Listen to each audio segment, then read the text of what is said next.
Kamusta mga ka-Unified? Excited na ba kayo sa inyong pinaka-hinihintay na travel? Sa pamamagitan ng Unified app, maaari kang mag-book ng iyong flight na mas mabilis at madali, mapadomestic man yan o international. Narito ang simpleng gabay kung paano. Una, mag-sign in gamit ang iyong username at password. Importante na fully verified ang inyong account sa pamamagitan ng KYC. Pangalawa, mag-scroll hanggang sa pinakababa at doon may kita ang travel and tours. Pagka-click ng may icon, mapupunta kayo sa services offered na options. Meron kayong may kita na search flight, markup, at issue ticket. Kung first time ka ka-Unified, kailangan nakaset muna ang iyong markup. Ngayon ka-Unified, mag-try na tayo mag-search ng ating flight. I-click nyo tong search flight at mapupunta kayo sa page namin.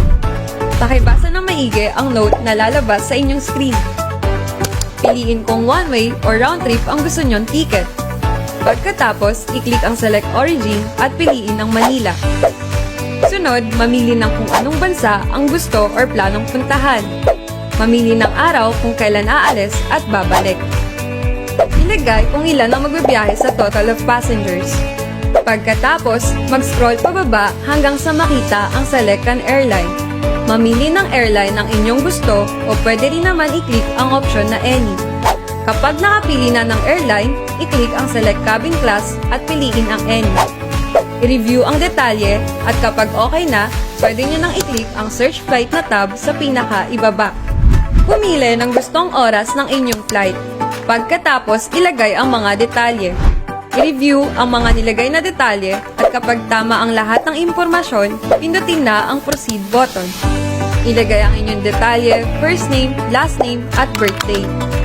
Kapag may bagahe naman, ilagay kung ilang kilo ang bagahe na kailangan nyo papunta at pabalik.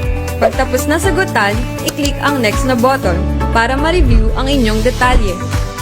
Kapag okay na sa inyo, pindutin sa pinakababa ang Proceed at i-input ang contact number, email address, pati ang iyong address. Pagkatapos, i-click ang Save. May magpo-pop up na detalye at i-review ito. Pagkatapos, i-click ang Proceed to Payment. Mag-scroll sa pinakababa at i-click ang My Wallet. Ilagay ang inyong transaction password at kapag ready na, i-click ang Confirm Payment. O diba, ganun lang kadali mag-book ng flight gamit ang Unified app. Enjoy your trip!